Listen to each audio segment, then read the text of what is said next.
Welcome all to this plenary panel session on scientists as diplomats, whether they like it or not. My name is Léonard Laborie. I am an historian at CNRS in France, and I co-organized this panel with the ESOF team. Let me first thank them in person, Anne Cambon-Thomsen, Martin Andler, and Géraldine Gineste. Thank you very much for your dedication and support and for all this very nice ESOF event. We met through Inside, a Horizon 2020 research project dealing with the past, present, and future of European science diplomacy. Two of our panelists, like I myself, are participating in this project. Our partner, Casimiro Vizzini from UNESCO, will give a flash presentation at the end of the panel on this project. Now, going back to our topic, science diplomacy, or more precisely, science diplomats, and even more so, scientists acting as diplomats. The question we want to address is what will it take in terms of values, career, or impact to act as a diplomat when you define yourself professionally as a scientist. As an historian, I can tell you that there was a time around a century ago when some deemed of science and scientists taking over diplomacy in world governance. Dutch physician Peter Eijkman, for instance, created a movement before the First World War targeting the creation of a world capital where scientists and experts would create common solutions to global issues and enforce them as law. According to his vision, the world capital would be The Hague in the Netherlands. It would headquarter international scientific academies with common research facilities next to a peace palace where international arbitration would take place. My colleague, historian Gert Zomsen, has studied the history of this project. He recalls that Eijkman, I quote, criticized mainstream pacifists for relying only on moral appeals and hope for brotherhood between the nations. Science, he argued, offered a much more secure road to world peace, for it simply needed international cooperation for its own functioning, end quote. International science cooperation and international law would hence pave the way to both progress in knowledge and peace.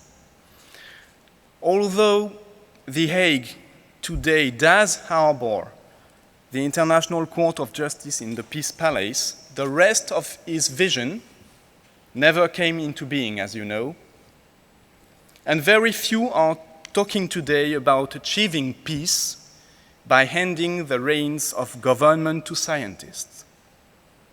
Today, we think more in terms of combining duties and strength. Scientists can't replace diplomats, nor can diplomats substitute for scientists. This fall, another type of forum will take place in Washington, D.C. The International Forum on Diplomatic Training will hold its annual meeting. The IFDT has been gathering for 45 years now the public and private institutions in charge of training diplomats all around the world. And for this year's meeting, they chose science diplomacy as one of the 6 framing themes. The angle is more precisely science and diplomacy, charting a new partnership for the new global commons. The key question for them in Washington is, I quote, "How better can we educate and train diplomats to work effectively and communicate intelligently with the science and scholarly community and vice versa? How do diplomats who think at the state level understand and thus resolve national security issues at the planetary level?" So again, the vision today is less about scientists acting as diplomats than with diplomats to address protection of our global goods. So from the scientist perspective, perhaps the question could be turned in the other direction. How better can we educate and train scientists to work effectively and communicate intelligently with the diplomacy community? How do scientists who think at the planetary level understand and thus resolve global issues in a state-framed environment? When scientists are filling a diplomatic role, here at ESOF, we can talk about the costs and the benefits and the learning attached to this experience. We want to hear from you, the panelists, stories about scientists who engaged in diplomacy as diplomats or with diplomats, voluntarily or involuntarily, formally or less formally. But we also want to know if the scientists enjoyed it or not, and why. In particular, what if the common good and national interest as framed by the government seem to contradict? Before presenting our speakers, I would like to mention that diplomats are subject to swift changes in marching orders. With this, I want to say that Dr. Seragildin, founding head of the Library of Alexandria, who was listed in our panel, has been called back to Egypt and Malaysia earlier than expected, and we are very sorry not to hear from him on our panel today. But we will have fantastic speakers with us. Laurence Rochenay, if you may want to join us on stage. You hold a PhD in Slavic Studies from Paris Nanterre University. Your dissertation dealt with French-Soviet cooperation in space during the Cold War. Laurence is now a postdoc position, has a postdoc position within the LabEx Writing a New History of Europe at Paris-Sorbonne University, and she is a member of the project inside. Pascal Butterlin is the director of the French archaeological mission of Mari in Syria, professor of Near Eastern archaeology at Panthéon-Sorbonne University. He works as UNESCO expert regarding archaeological sites in Syria and Iraq, and as an expert on countries in crisis for the French Foreign Affairs Ministry. He is too a member of the project inside. Qëndrim Gashi, since June 2016, is ambassador of the Republic of Kosovo to France. He is also a mathematician trained in universities in the UK, US, Germany, France, and Kosovo. He has served as a board member of the Kosovo Pro-Credit Bank and the State Council on Quality. Once a political advisor to the president of Kosovo, he was an associate professor in Pristina when he was called to represent his country as ambassador. And last, our moderator is Rush HOLT, an American physicist elected US congressman for 16 years, now CEO of the world's largest multidisciplinary scientific and engineering society, named the American Association for the Advancement of Science.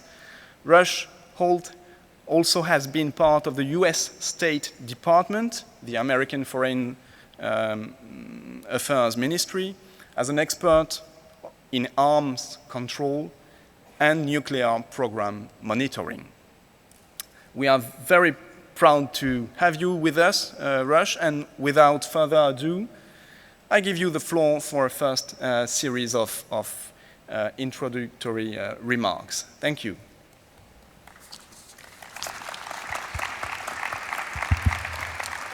Thank you, Léonard.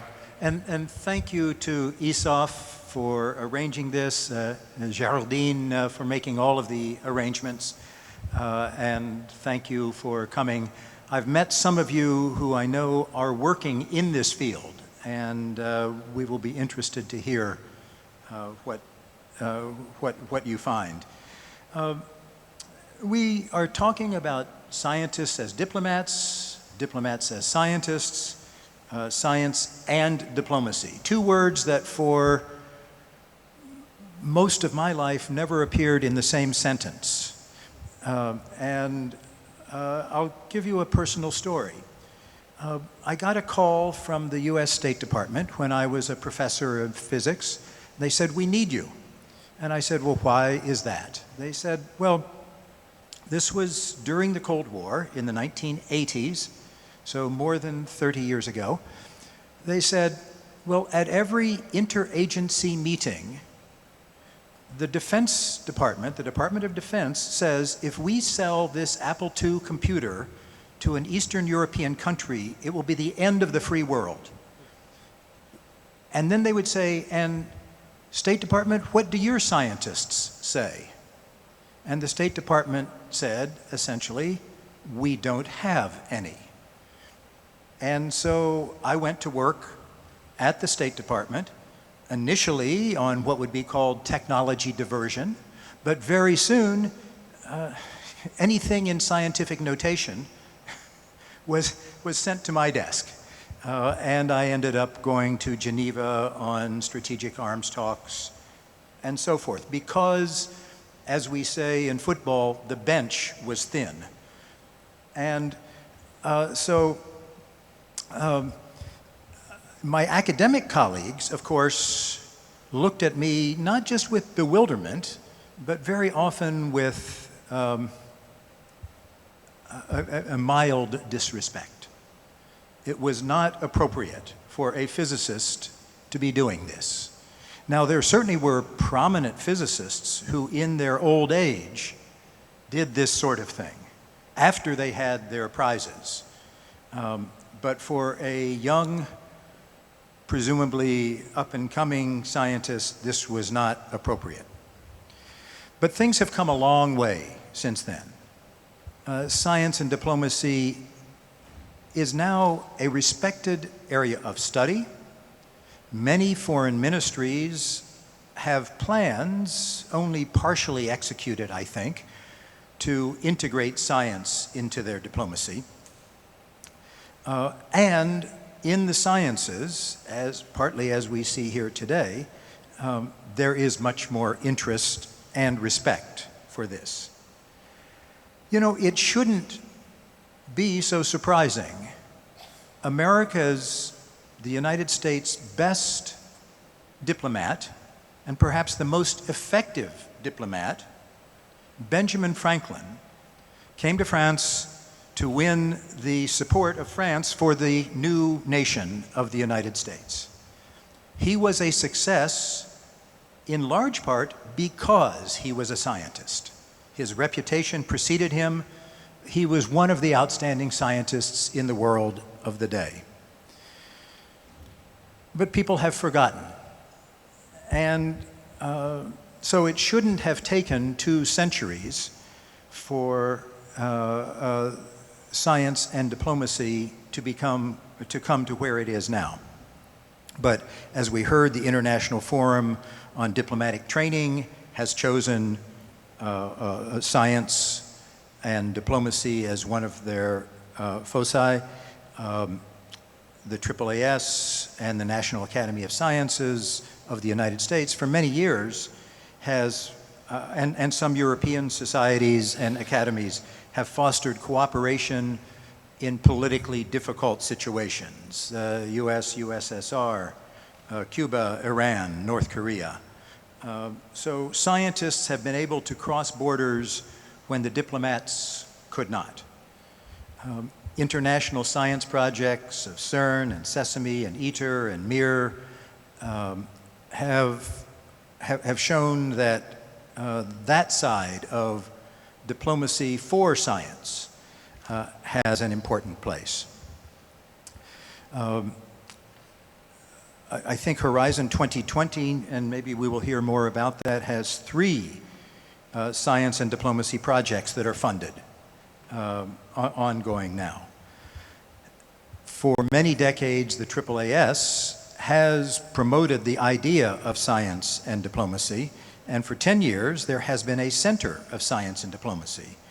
For the past 6 years, we have published a journal called Science and Diplomacy, and we have several workshops each year.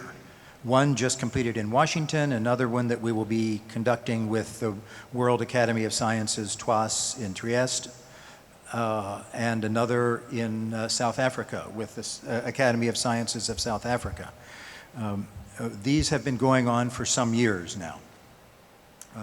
The plan is to have 5 regional workshops in science and diplomacy that AAAS, along with other organizations, will be conducting. Japan and other countries now have really an extensive effort to integrate science into their foreign ministries.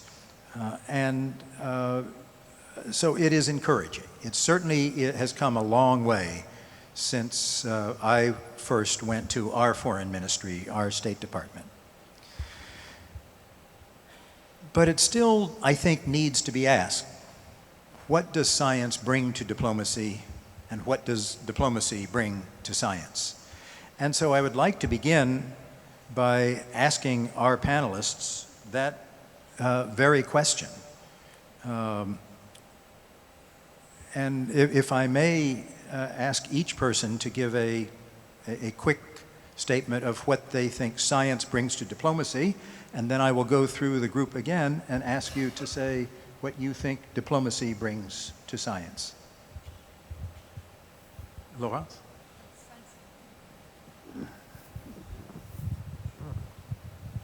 I hope it... Does it work? Yes. Can you listen to me? Yes. Science... Excuse me. I have violated the order. Okay. Geraldine told me and I forgot. I think you are ready to present. Is that right? Yes, I am. Yes. Forgive me. Please, let us hear from you, and then we can begin the discussion.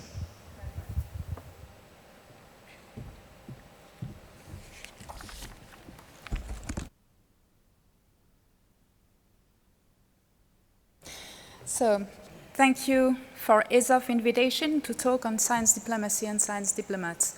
And thank you to President HOLT for these introductory words. What can history bring to science diplomacy? That was the question, in fact. Looking back into the international relations in the domain of space sciences provide us with a fresh understanding of the growing role of scientists in the diplomatical game, which might be inspiring today. This communication deals with the emergence of space diplomats during the Cold War, with an insight on the French-Soviet experiment. When we look at diplomacy as a public action in the space sector, 2 phases can be identified. A primary phase starting precisely the 4th October 1957 to the early 1960s. In 1957, the launch by USSR of an artificial satellite of the Earth, Sputnik 1, is a turning point when the most traditional notion of diplomacy diverges towards sectorial sensitive fields as civilian nuclear and space issues. Sputnik 1 sent a threatening signal of potential hegemony by one sovereign nation successfully accessing the low orbit of the Earth by the means of military technology. After this planetary shock, there is a need for an international dialogue on the use of space for peaceful purposes. This dialogue, in the rationality of the Cold War, finds its roots in the science domain.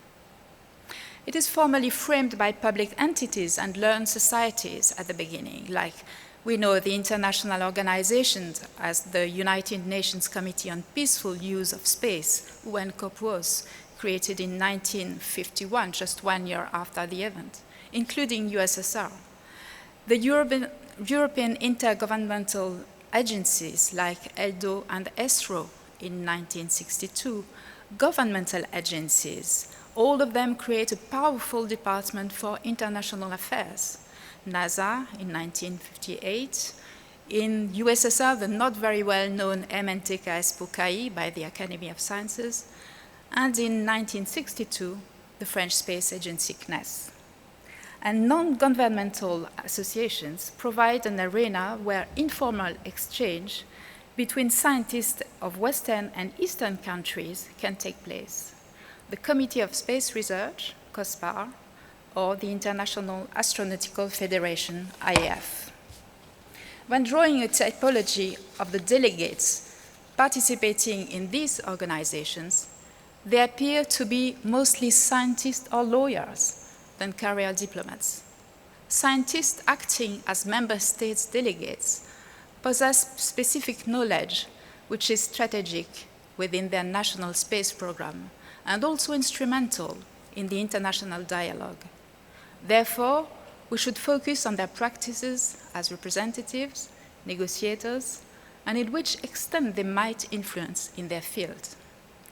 An example of scientists involved in diplomacy can be drawn from the history of East-Western relations at their beginnings. I would like to introduce the leading role of Soviet academician Anton Blagonravov in the early stages of space diplomacy.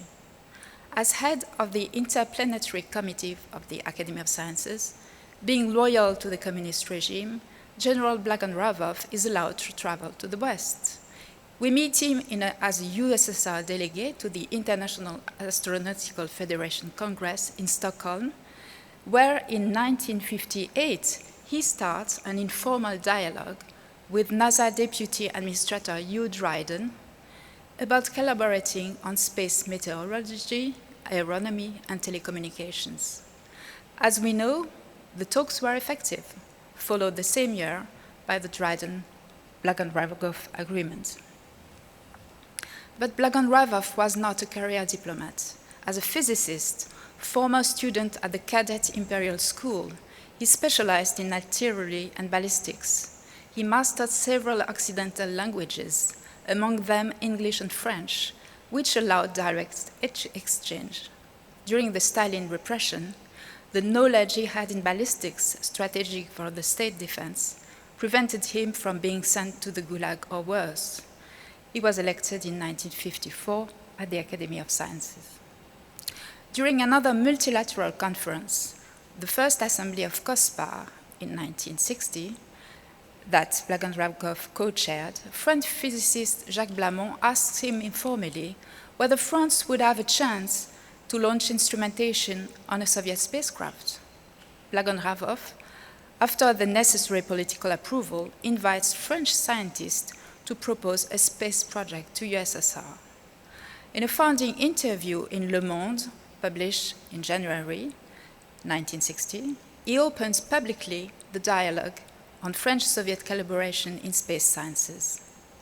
Moreover, by communicating in the French newspaper, the long and protocolar diplomatical process could be avoided. The voice of scientists would, from this moment on, interfere in East-West relationships. The use of informal talks leading eventually to agreements in space sciences designed preliminary instruments to official diplomatic exchange, whereas official diplomacy in space sciences was in its infancy. A second phase can be identified when this dialogue on science matters becomes a permanent issue in states' foreign policy. It is visible in France when institutions are reshuffled within the Ministry of Foreign Affairs as the General Direction for Scientific and Technical Affairs, being distinct from the Cultural Department traditionally in charge with exchange of scientists. In addition, scientific attaché positions are created in 1963, but underranked to the Cultural Department. Therefore, science diplomacy was not based on harmonious relationship between scientists and career diplomats. I'd like to focus now on the difficult relationship that newly posted scientist attachés experienced within the circle of career diplomats. I called it Scientists Advising Diplomats, a Tale of Two Cities. French science attachés were posted then in 1963 in the embassies settled in the two competitive spacefaring nations, USSR and USSR. The challenges of advising career diplomats in scientific matters is revealed by the testimony of the first scientific attaché posted in the French embassy in Moscow. Mr. Jean Cantacuzène comes from a Romanian family of scientists. His parents fled Romania after the communist takeover and settled in France. Physicist and chemist, he obtained a PhD in 1960 at Université de Paris. Fluent in Russian, he agreed to go to Moscow as scientific attaché. The position of scientific attaché in the cultural department of the Ministry of Foreign Affairs was from the beginning under pressure, as Jean Cantacuzène recalled in a letter summarizing his 2 years' experience in Moscow. He wrote, "For 2 years when I was here in Moscow, the cultural department of the ministry has never tried to make right things happen for me. I have the feeling that they have accepted me reluctantly, and maybe it is the same with all science attachés. The cultural department is only composed of scholars holding a degree in philosophy, a tradition dating back for centuries, and they have an absolute disregard on science and scientists. They always defended literary interests before scientific ones. In the second half of the 20th century, this attitude is neither realistic nor serious." The recognition of scientific interest in the diplomatic milieux was not obvious. However, he managed to prepare and follow the talks which resulted in the French-Soviet cooperation agreement on space sciences for peaceful purposes signed in 1966. He went on to have a prestigious scientific career and continued to occupy functions in science diplomacy. In particular, he was scientific advisor at the Ministry of Foreign Affairs and then scientific advisor at the French Embassy in Washington in the 80s. This professional choice and evolution in his career from scientific attaché to scientific advisor shows the growing role of scientists advising diplomats in space sciences issues. I will conclude on the diversity of actors and functions in the early stages of space science diplomacy relatively to their objective in 4 points. Firstly, the long-duration process of the dialogue on security in space is ensured by international organizations with career diplomats, scientists, and lawyers, developing international space law as an instrument governing space understood as a common. Secondly, European organizations created by scientists in the early years of the space era focus on intergovernmental cooperation on space programs as political instrument of cohesion between states in the process of shaping Europe. Here, the political interest of the member states meets science. Thirdly, scientists attachés advising career diplomats on a temporary base enter the diplomatic network abroad as science issues cross the state's foreign policy. And fourthly, plenipotentiaries without mandate. They are scientists in their daily functions or being part of networks, starting preliminary dialogue with space science. Finally, emerging with the objective of global security, space scientists develop a capacity to implement formal and informal diplomatical practice driven by the rationality of the Cold War. If space diplomacy is acting now still through science programs, it evolves since the collapse of the USSR to support and promote commercial interests in the global competition. following this trajectory? Should we expect the owners of the new space industries like Elon Musk with SpaceX and Jeff Bezos for Blue Origin to design a new space diplomacy? Or should we not just look for inspiration into the history of space cooperation programs for maintaining effectively political links in situations of tense international relations? Thank you for your attention.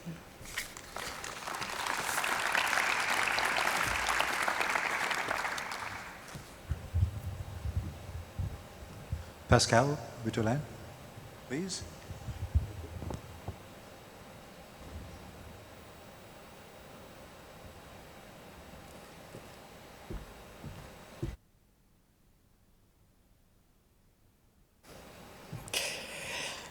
Thank you, and I will, after the huge space and the spatial dimensions of science diplomacy, we go back to the ground, I would say, and with archaeology, we have to dig a little bit deep to see what is the kind of ground we are speaking about. Especially here, you have an insight of the site, the archaeological site on which I was excavating until 2010 in Syria. Three questions I would like to raise today are the first, what did it mean in 2010, just before the Syrian crisis, to excavate in a country like Syria when you were a French archaeologist? My second point will be to concentrate especially of the long history of interaction between France and Syria on this specific and very special ground. And my third point, if I find the time to do it, will be to present some reflections about the challenges, the current challenges of what could be named the Syrian fiasco, because nothing coming from this period in Syria seems to be enthusiastic, I would say, for the time being, especially when we speak about heritage. The former director of the General Antiquities of Syria said just before leaving, his post said that for sure somebody has lost the war, it is heritage. And that's my beginning precisely. In 2010, the Mission Archéologique Française de Mali, that's the official term, it belonged to the great historical missions of the French Foreign Office in Syria. It was managed through the Commission archéologique consultative des fouilles françaises à l'étranger, which has been founded in 1947, and it was working on a regular basis upon the site of Tel Hariri at the Syro-Iraqian border just here. Technically, it was and institutionally, it was a scientific operation directed by myself, a university academic, with a license delivered to the university by the Syrian authorities. That means the Directorate General of Antiquities of Syria and Museums, which sent, of course, a representative on the site when we were working there and was in charge of all the possible problems arising and all the discussions locally and towards also the Directorate. The direction was national, and I would say it was not an European mission, of course, but as many other missions which were operating at that time in Syria, it was a team which was mixing largely European and Middle Eastern archaeologists, the universities of Lyon, Strasbourg, Paris 1, Paris 4, but also La Colonia in Spain, Geneva, Zurich, Jena, Liège, Vienna. Archaeologists were coming from Syria, Lebanon, Jordan, Algeria also. This was typically the kind of big foreign missions operating at that time in Syria, an average of 30 members usually on the field. It was operating on the biggest pre-classical site of Syria, 150 hectares of surface in the middle of the Middle East, just halfway, as I said, between Baghdad and Damascus, between Aleppo and Najaf. This site was an enormous mass of debris. You have here an insight of the site as it appeared in 1994, with enormous building. It's one of the oldest cities of history of mankind, one of the cities who saw the birth of the state and of kingship in the Middle East, with some of the oldest texts also recovered on the site. That's just for the scientific situation. It was one of 19 archaeological French missions which were in operation in Syria at the beginning of the war. That meant pre-classical and classical sites, of course. Oh, sorry, I just went too far. Yeah, that's way.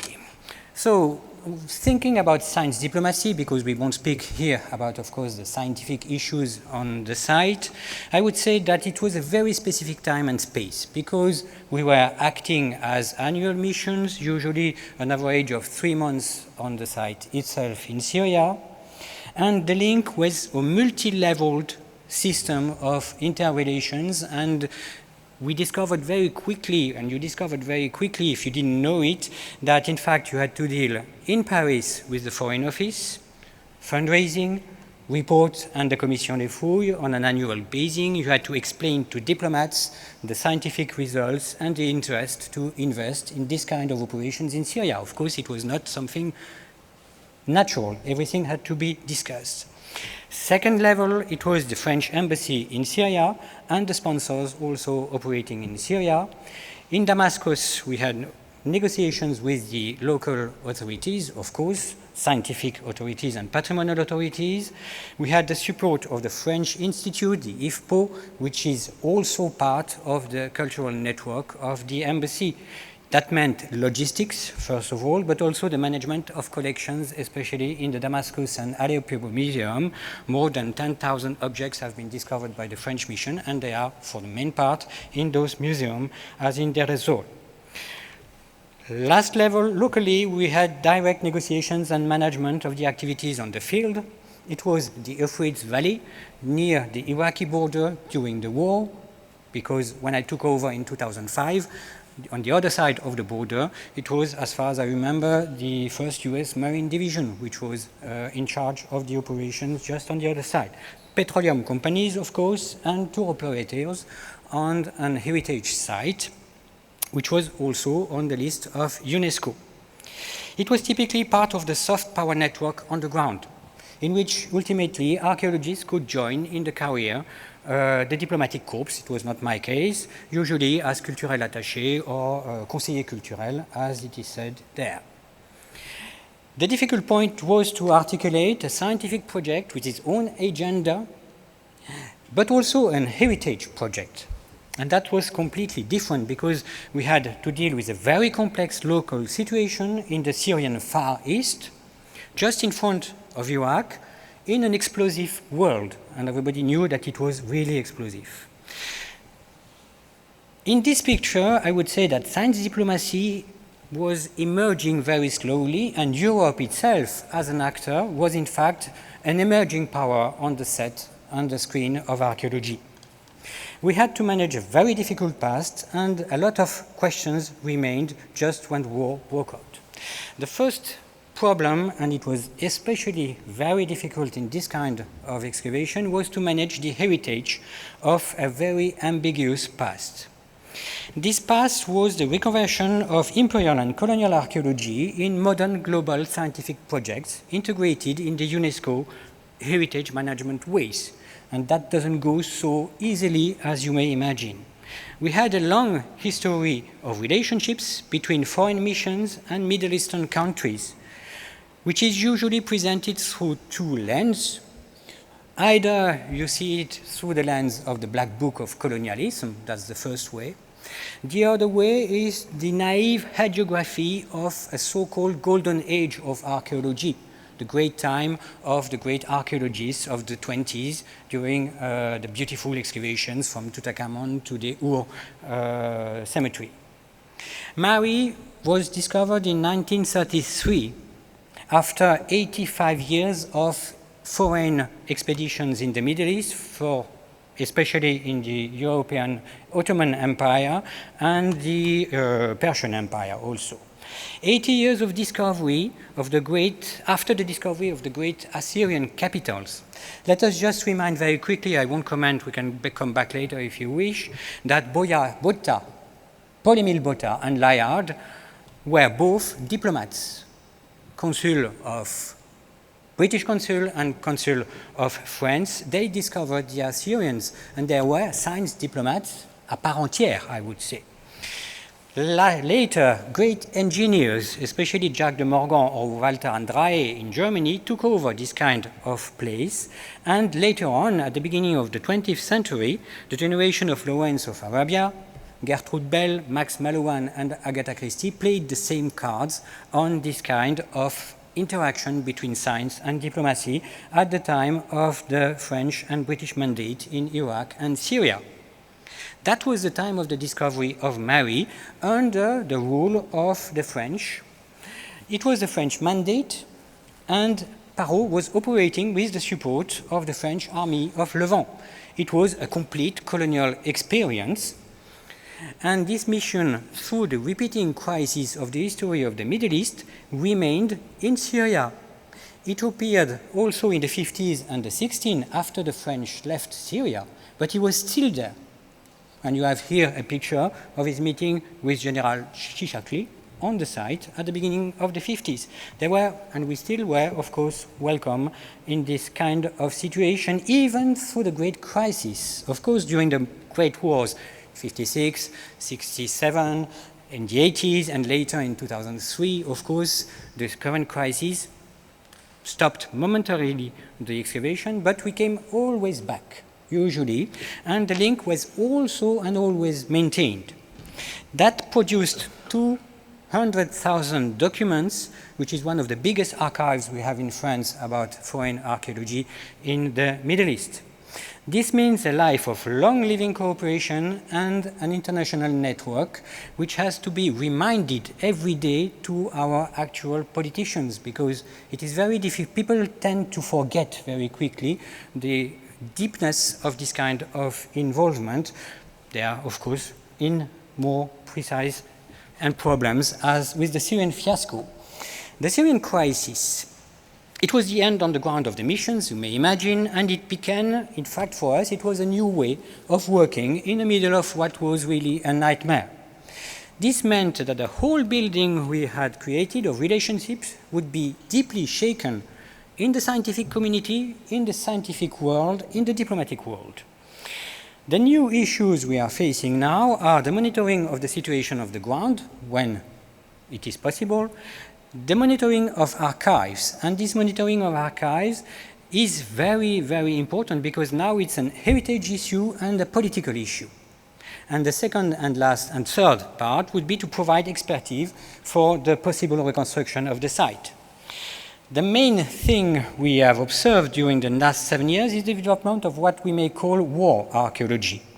A new generation of archaeologists, partly trained by the old generation, have been involved in the great conflicts in Syria, in Iraq, in Afghanistan, usually working with the coalitions or with other actors of the conflicts.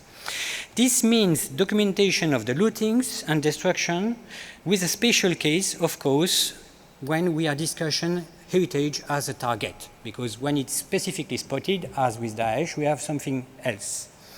I would say that archaeologists, sorry for the misform, have a sad Cassandra syndrome.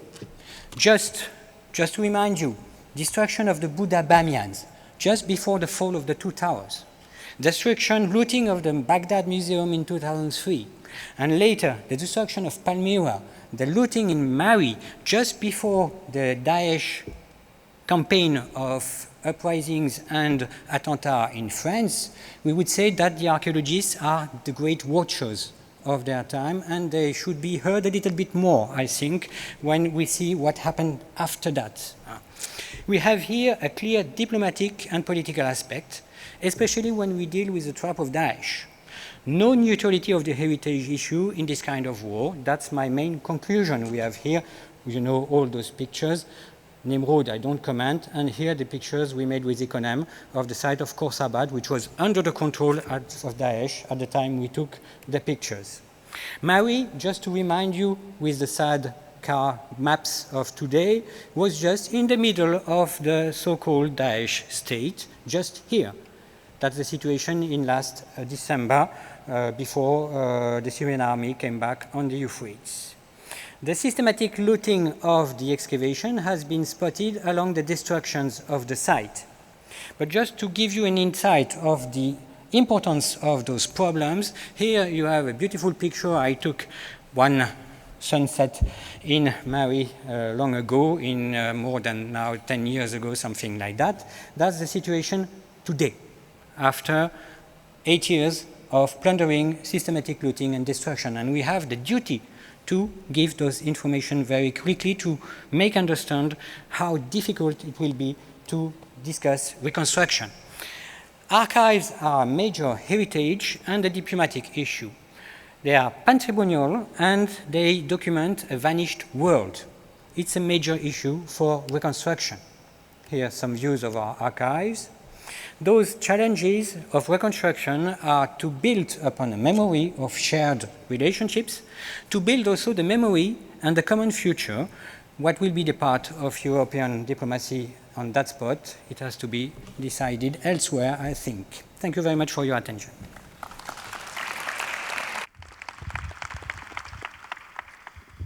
Thank you, Professor Pascal Butterlin.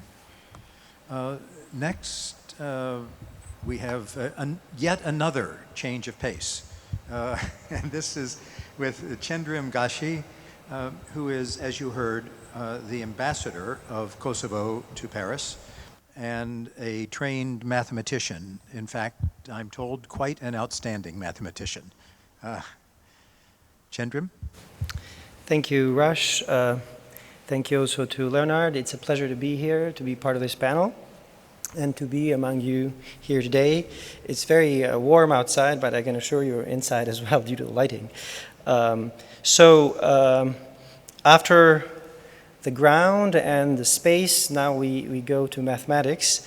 What I was asked to talk about is to share a bit my story about how it is that a mathematician became an ambassador of Kosovo, and then also just give out a few opinions about how I see math and diplomacy interacting, or science and diplomacy. Of course, I will not address the issue of math and science or versus science. So it actually starts in a refugee camp in Macedonia. I was a war refugee during the Kosovo War. I met a French colonel, and I was already a student. Of course, my studies were interrupted. I started a bit early. I was 14. And I asked him, could you please help me resume my studies? And he looked at me, thinking. After that, he didn't tell me immediately, but thinking, don't you have any other priorities apart from resuming your studies? We kept in touch. The war was over. We came back to Kosovo. This colonel met a French mathematician who was working as a diplomat in Kosovo, and he told him, I know a young Kosovo mathematician. You should maybe try and help him. And this is actually how my French connection started. So through a mathematician that was working as a diplomat in Kosovo, working at that time for the United Nations, he had also worked for the Ministry of Education. And I think this is not very unique in a sense, because the French are known to actually value mathematics quite more than many other societies. It is no coincidence that you have someone like Cédric Villani, who is a member of parliament today at Assemblée Nationale in France. But something interesting happened in 2002 when I was applying to continue my studies, graduate studies. I applied for a scholarship to go to Cambridge, and an institution, this is a British diplomatic institution, turned me down. They said, we don't have scholarships for mathematicians. If you study political science or history or anything that helps conflict resolution or conflict prevention, we do have scholarships, but not for mathematics. it shows how much, unfortunately, math and sciences are not present in the thinking of diplomats who come to war-torn areas. I was lucky. I did get a scholarship from Trinity College, Cambridge. I continued to Chicago. I came back to Europe. And then I came back to Kosovo in 2010. I had decided that I want to go back and contribute for my country. All the time, I always liked politics. I did not see that as something that is not compatible with the idea of being a mathematician. And I found it very odd when people were surprised that I liked politics. They said, but you know, math is so much better, and you don't have to actually endure all the criticism that all the politicians endure. And as Rush mentioned early, there was some mild disrespect for that. I became an advisor to the president, former president of Kosovo, the first woman president, and I was involved in promoting the French or the Francophonie in Kosovo. And so it is, again, through this French connection that my then president, she asked me to come and serve to Paris as Kosovo's ambassador. This was not, again, a surprise because France has a very unique role in developing mathematics. Of course, this is, for me, a very different experience from being a mathematician, not least because I have to wear ties more often than not. So when you're at a math conference, you know, t-shirts and shorts are the norm.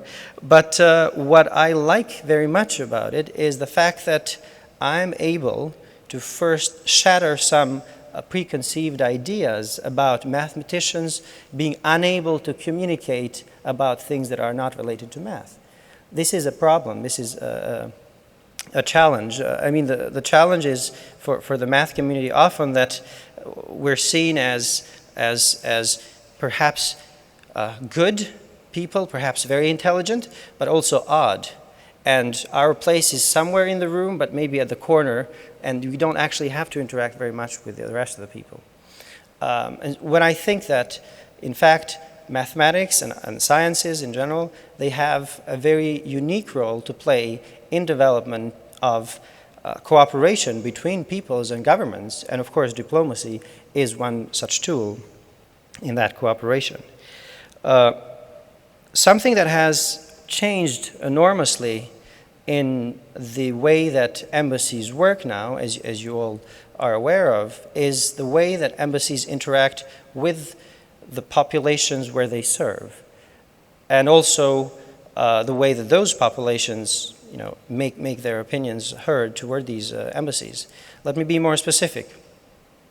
60, 70 years ago, it was very common that all the key messages would go through the embassies, and the embassies wouldn't have a lot of time to do any. They would do, but the public affairs section would be less involved than it is now.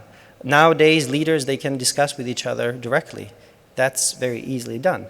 The embassies, they do serve a role to, of course, open channels of communication, but they also serve this role of communicating not just with the establishment, the state institutions, but also with other organizations and institutions. Among those, of course, is the scientific community. I was very happy last year to have organized a math conference in Kosovo, which I had planned before I was appointed ambassador. And I took some time off, so I took some days from my vacation, actually, went back to Kosovo, and we had organized a conference together with an Austrian mathematician and a Spanish mathematician who works in Paris, and we had 30 very high caliber mathematicians. To me, that was a very good way to promote my country. Many of those mathematicians had never been to the Balkans, let alone Kosovo, and they were surprised to find a beautiful country and people who were welcoming. So you see, this particular aspect served me to do things that are quite unique. I must say that some people in institutions in Kosovo and in many countries, they don't necessarily have a full understanding of why sciences can also be part of public diplomacy. So when I had first suggested the idea of the math conference, some people were surprised. They said, oh, but we can do something about cultural heritage, or we can do something about interfaith dialogue, or we can do something about mediation or conflict prevention. But to them, anything that had to do with sciences was not really in their radar. So I think, my presence helped in this particular case to try and develop a new thinking about how public diplomacy could be developed. This is concerning my own country. So, of course, in general, I believe that diplomats should not come from the same background, otherwise we'll have groupthink. So it is very natural that you have also scientists who are diplomats. It does help in some systems where you have ambassadors who are appointed directly, who are not necessarily career diplomats. This was my case. Although, of course, there are drawbacks in those systems as well. So a system where you have a balance between a career and politically appointed diplomats, I think, is the right one, and it enables working scientists to be integrated in the diplomatic corps. Otherwise, you risk having someone who joins the diplomatic corps and who says, well, 20 years ago I did science or I did math, but I don't do that anymore. I'm not naive. I'm not saying that it is always very easy or possible to go back and forth between science and diplomacy, but I think that the system, the diplomatic system, should be such that it allows people for a certain period of time to contribute and then potentially go back, or then it's up to them what they decide to do. I would like to underscore another aspect of mathematics which has served quite a bit for me. The universality of mathematics. The fact that you don't really have colors, especially not ethnic or political colors. You might prefer geometry or study geometry or algebra or representation theory, but it does help that I, as a Kosovar mathematician, can easily communicate with a Serbian mathematician, with a Russian mathematician, with a French mathematician, and with an American mathematician. And I think this is not so much, unfortunately, explored until now. And diplomacy should help these communities to work a bit more hand in hand. Of course, now I testify from Southeast Europe, whereas in many parts of Western Europe, it is the norm to have a close cooperation. In some countries, there's still a bit of stigma for cooperation between scientists who come from countries that don't necessarily enjoy traditionally good relations. So in that case, I, as a mathematician, viewed myself as being in place where I could also help the cooperation between the math communities, but in this case, from my role as a diplomat. So, I don't necessarily prefer talking about myself, therefore I will no longer speak about myself. However, in conclusion, my counter question to those who ask, why did you leave math and become an ambassador? Well, the answer is very simple. Why not? Why not? So I think the two can go hand in hand very well. And of course, I don't have to mention how wonderful it is to be an ambassador in France. So I'm very happy that I took that opportunity, and I'm so happy that I had this opportunity to speak with you. Thank you.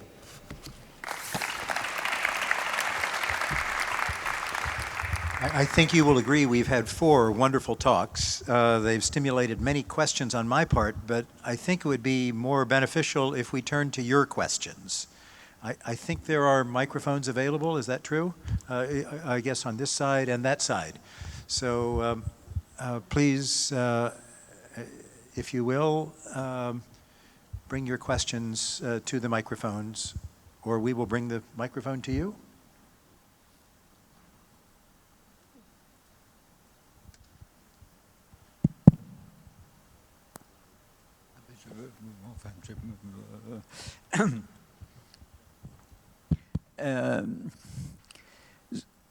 I was not quite prepared for my question, but I'll improvise anyway. Let's take maybe the worst possible case. Let's take the Israeli-Palestinian conflict. So what avenues can be explored through sort of back channels like science could provide to make progress on this issue, or is progress just impossible anyway? I do know that there is a young student who has just gotten a grant from the Mercator Foundation to study exactly that.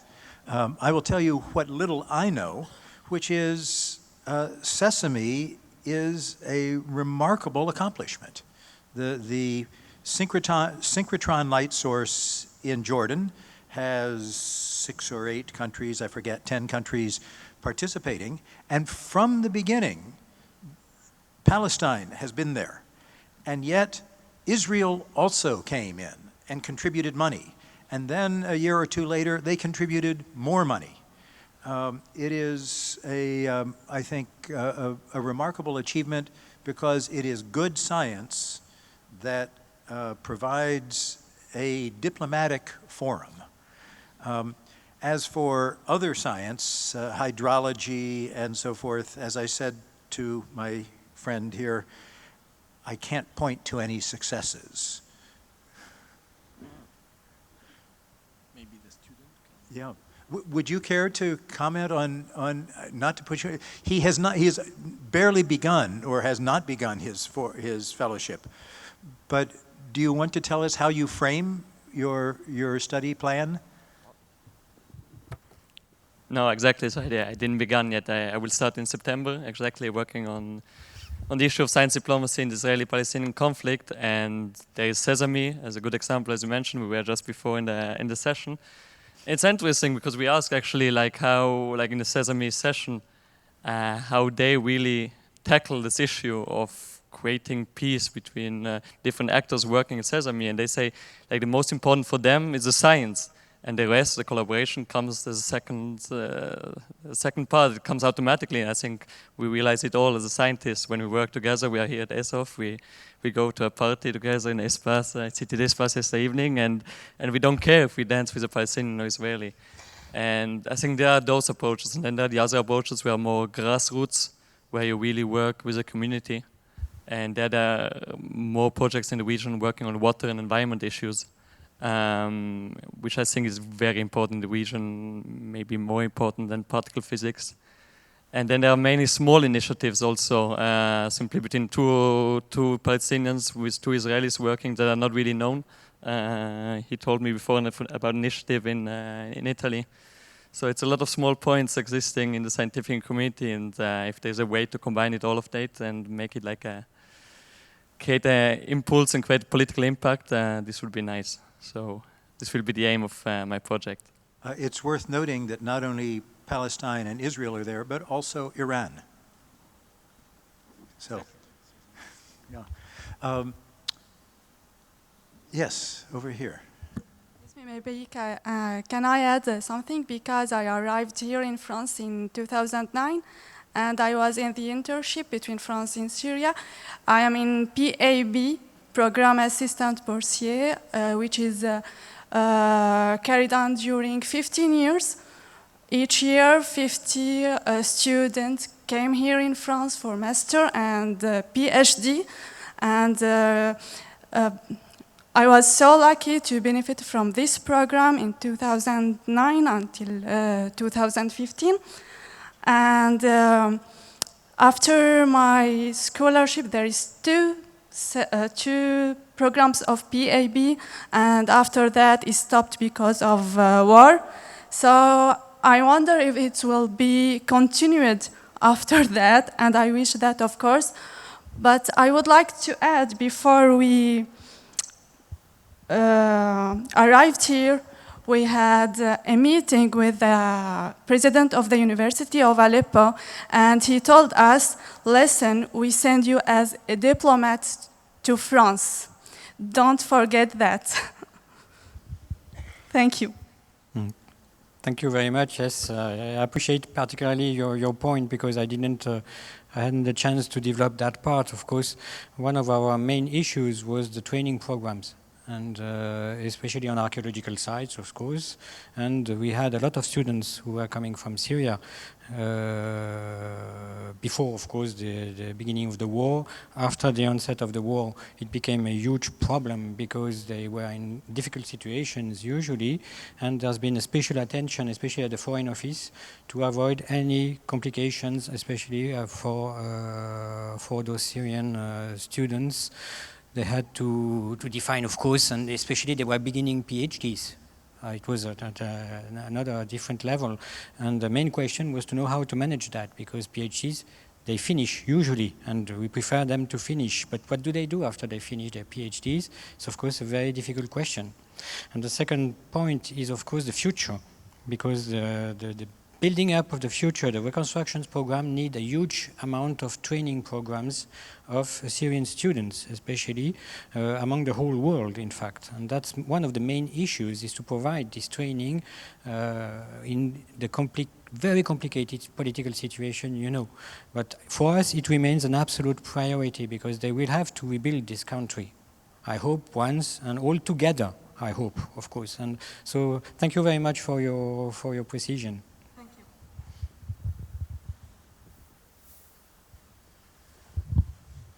Laurence, let me ask, while we wait for some others to come to the microphones, I've been fascinated by the case of Evgeny Velikov. I don't know if you followed that at all, but one of Gorbachev's closest advisors was a physicist who, starting in 1958 at Atoms for Peace, I think it was,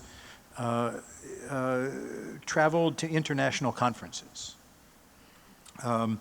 became very friendly with Westerners.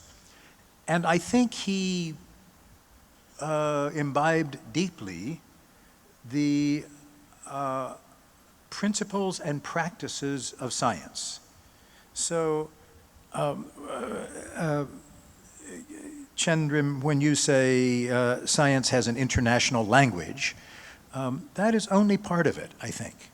Science also has some important principles and practices. The free exchange of ideas and people.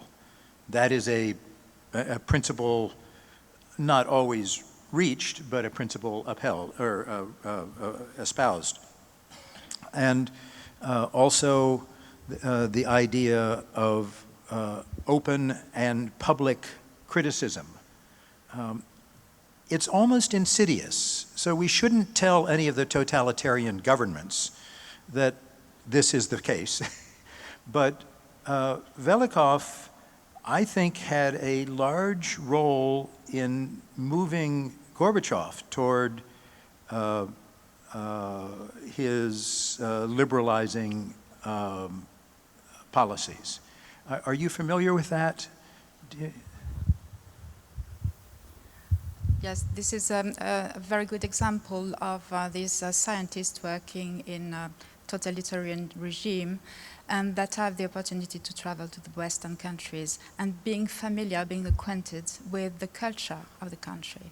So I think language and culture are very important criteria for succeeding in their negotiations. That's why I wanted to remind that these former, let's say, diplomats, involved, scientists involved in diplomacy, had personal skills that could lead them to vehicle a message. This message can be, of course, political, and we know that in the circles of the former Academy of Sciences in USSR, there were a circle of let's say liberal, more liberal people.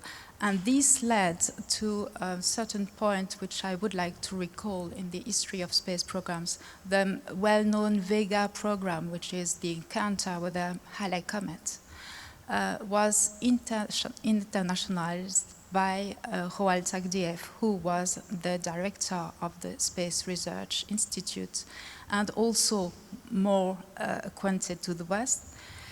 And he decided, and this is really decision-making, decided to organize a committee which was multilateral in decision-making. Decision-making in scientific matters, of course, but also being more democratic in their attitude. And it was really a turning point, and we are in 1984. So this first mission, who was a Russian-French mission, became internationalized through the personality, through the decision of one person who took the opportunity to develop and transmit his political message. This led to the international mission of Halley Comet, which was supported by ESA, European Space Agency. Anything more on that? The other parts of the language of science? Since you meant, well, I did not elaborate what I meant by universality. So one of the qualities of that universality is exactly that idea that you have discussions that are argument-based, that you can therefore not just exclude arguments because you don't like them. Therefore, that implies some sort of freedom and openness in the exchanges. At the same time, I don't think that being a scientist necessarily implies that you have open ideas about society. So we should be careful about that. So I think there are countless mathematicians even who don't necessarily have to be held in high esteem for their views on society. But I think at the same time that there is something about the methods that science uses that is that part of universality, which can be used to challenge those who are against the freedom. And that including freedom of expression and freedom of criticizing, in particular, governments in authoritarian regimes. So I love math and science, but I don't think that is going to be the solution to all the problems of freedom around the world. But I think, again, diplomacy is a union of really different organisms and different personalities, and among those personalities it is very beneficial to have scientists, as it would be also beneficial to have artists, even though here we're promoting science and not art. So I think it is in that spirit that I'm trying to intervene today. So thank you. Thank you. In the short time we have, would anyone care to make 30 seconds of closing remarks of anything we have neglected to cover? We've covered a lot of ground. There is so much more to cover. Any closing remarks? Well, then let me ask everyone in the audience to stay put. We have a treat for you. We have 2 flash presentations. The first one will begin immediately. It is a 3-minute presentation on inventing a shared science diplomacy for Europe by Casimiro Vicini of UNESCO.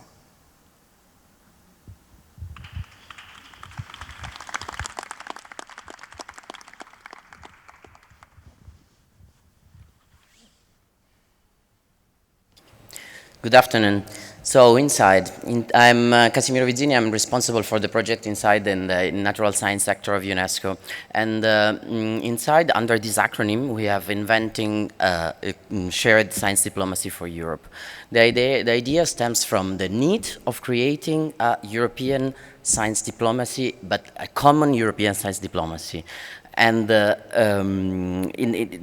will be done through an historical research to put the basis of what has been done and what we should do, and so framing tools for the future use of science diplomacy in Europe. The 2 hypotheses are that, first of all, member states in the European Union have a long history of science diplomacy, but what's the point? The point is that this science diplomacy is fragmented and underused. So our role is to try to, through the history and the study of case studies, to create policy brief for the basis of a common European science diplomacy.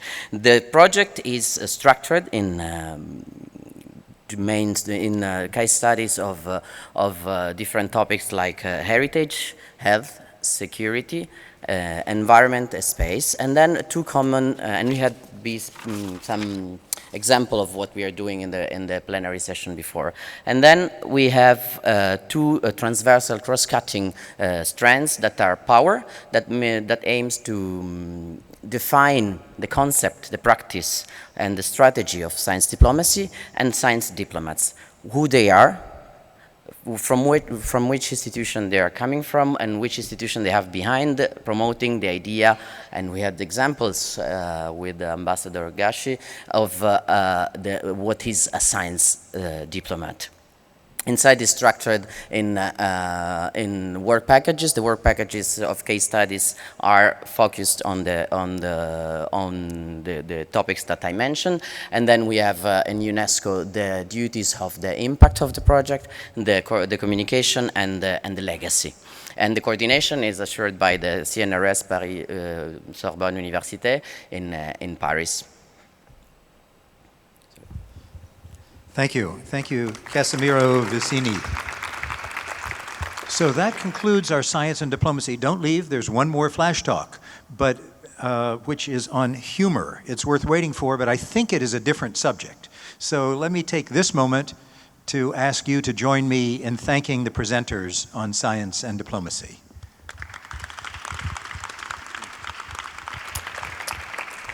And now, Dragana Medic, from Toulouse Capitol University, will talk about culture and emotions in humor in ads. Yes, thank you. So good afternoon, everybody. So my name is Dragana Medic, and I'm very pleased to give you this flash presentation on the topic of my thesis work, in fact, here in this very special event happening this year in my home city, Toulouse. I'm actually a PhD student in Toulouse School of Management Doctoral School, working under the supervision of Professor Jean-Marc Descodins. The topic of our research is about culture, emotions, and humor in ads. Humor is a very popular topic in marketing research. For instance, humor is a very important component of ads in numerous countries. It is certainly universally practiced. However, it is used in very extremely varied ways. Humor, as well as advertising, seem to be very strongly based on the culture of the country, on traditions, on a specific mode of communication. Considering this, it seems totally impossible to export humorous communication campaigns. On the one hand, brands are advised to adapt their ads to be more suitable to the population on the national, even on the local scale. On the other hand, a standardized ad could also be a suitable solution for brands, especially for the economic reasons. Considering the fastly growing global advertising spending, which could represent more than $557 billion this year, and the proportion of humorous ads, which can reach in some countries even 50% of advertising campaigns, we decided to propose a new global model on humorous ads efficiency.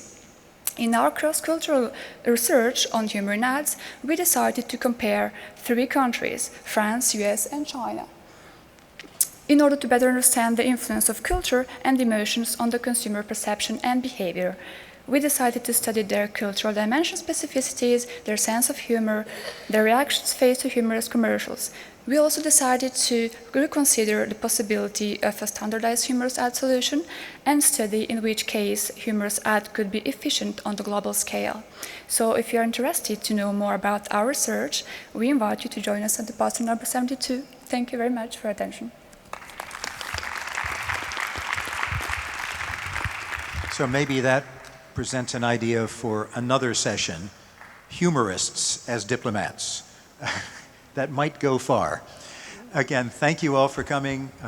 Thank the presenters for a very interesting discussion.